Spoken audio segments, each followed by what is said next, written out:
Money doesn't change who you are. That's the comforting lie we like to tell ourselves. The uncomfortable truth is that money doesn't change you at all. It reveals you, puts someone under pressure, give them a little more than they're used to, or take away what they thought was guaranteed. Watch closely.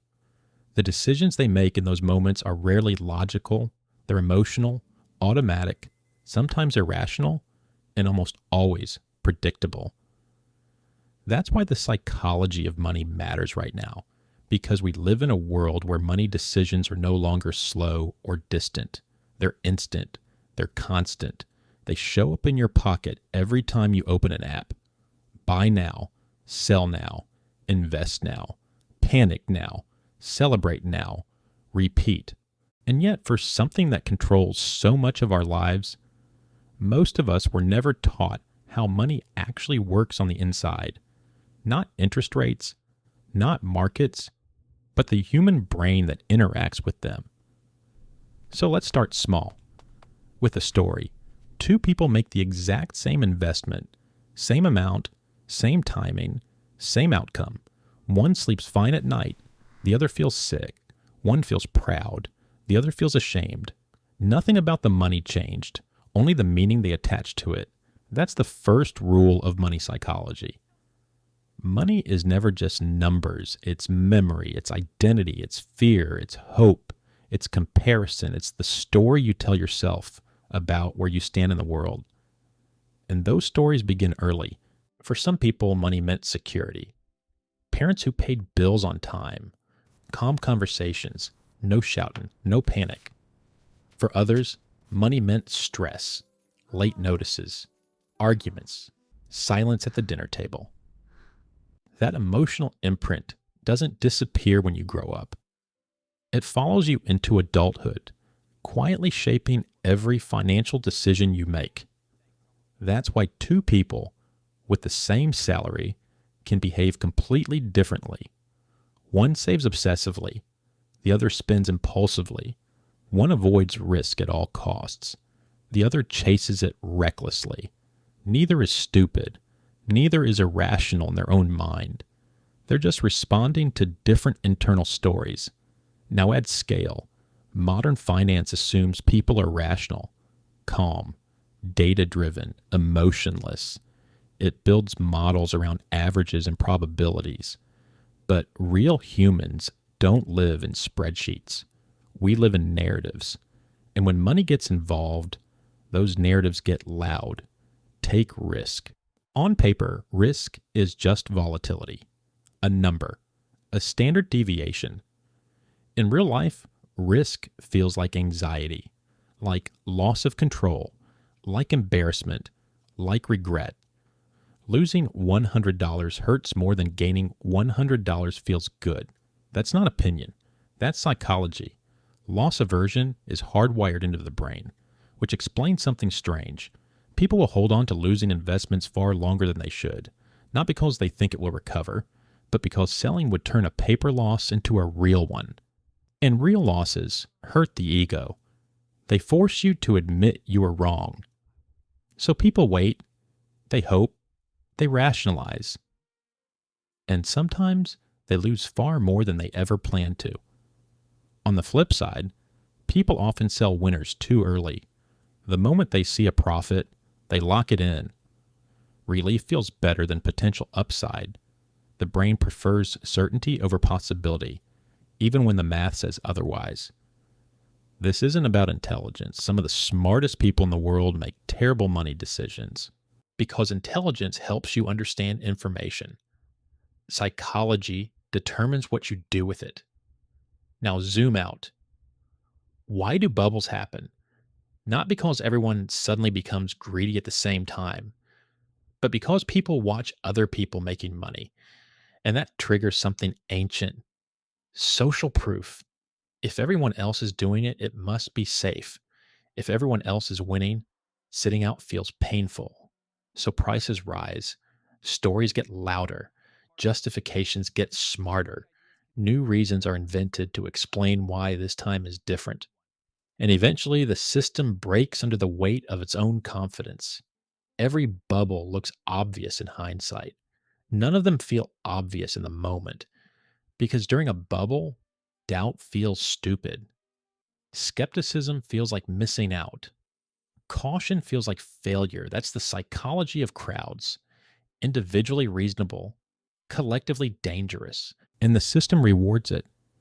Modern markets don't pay you for being right.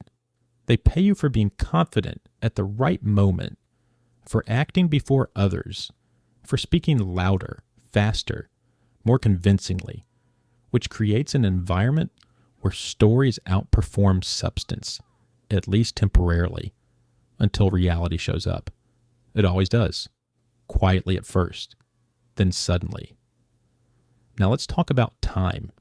Time is the most misunderstood part of money. Everyone knows compounding exists. Few people truly feel it. Because compounding is boring in the beginning, invisible, unrewarding. Then much later, it becomes overwhelming.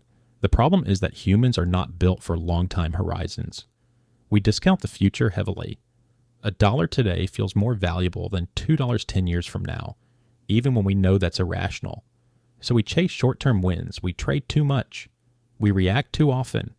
We confuse activity with progress. And in doing so, we sabotage the one force that actually builds wealth quietly over time. Ironically, doing less often produces more. But restraint doesn't feel productive. It doesn't give dopamine. It doesn't give stories to tell at dinner parties. Which brings us to another uncomfortable truth. We don't want money. We want what money represents. Status, freedom, safety, respect, options. Money is a proxy. And proxies are dangerous because they can be mistaken for the real thing. People chase higher numbers not because they need more, but because someone else has more. Comparison rewires satisfaction. There is no finish line, only moving goalposts.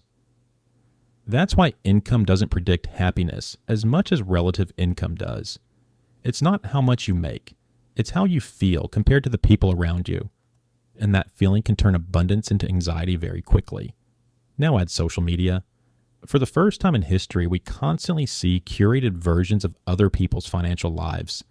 The wins, the highlights, the lifestyles, rarely the stress, rarely the debt, rarely the trade-offs. This distorts reality. People take risks they don't understand to keep up with people they don't actually know. They stretch financially to maintain an image. They mistake leverage for intelligence, luck for skill, timing for mastery, and when it works, it reinforces the behavior. When it fails, it's often silent, because failure is private. Success is broadcast, which creates a feedback loop where everyone thinks everyone else is doing better than they are, and that perception alone drives bad decisions. Now let's talk about control. One of the deepest psychological needs humans have is the feeling of control. Money promises that feeling, but finance by nature is uncertain. Markets move for reasons no single person can fully predict or control. That gap creates anxiety. So people invent narratives to feel in control. Charts, indicators, gurus, systems. Some are useful. Many are illusions. They reduce discomfort, not risk. The illusion of control is comforting. It's also expensive because the more control you think you have, the more risk you're willing to take. And when reality breaks that illusion, the emotional damage is far greater than the financial one.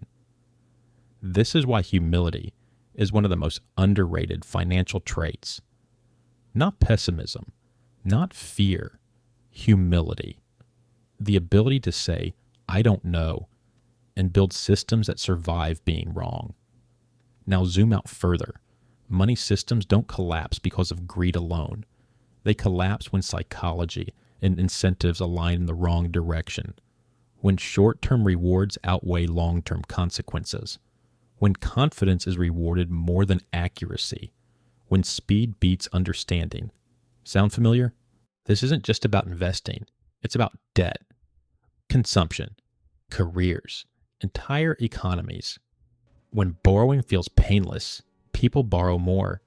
When growth feels guaranteed, caution disappears. When consequences are delayed, behavior escalates until the bill arrives, quietly at first, then all at once. And here's the part people don't like to hear.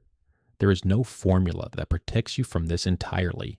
No perfect strategy, no mindset hack, no system that removes emotion from money. The goal isn't to eliminate psychological bias. That's impossible. The goal is to design your financial life knowing those biases exist, to slow down where others speed up, to build margins of safety, to define enough before comparison defines it for you, to value resilience over optimization, because the real risk isn't missing out on the next opportunity. It's building a life that only works if everything goes right. Money amplifies whatever system you already have. If your life is fragile, money makes it more fragile. If your life is resilient, money gives it room to breathe. So maybe the psychology of money isn't about becoming smarter. Maybe it's about becoming harder to break. And that leaves us with a question worth sitting with. In a world designed to constantly pull your attention, trigger your emotions, and turn money into a scoreboard, how many of your financial decisions are actually yours?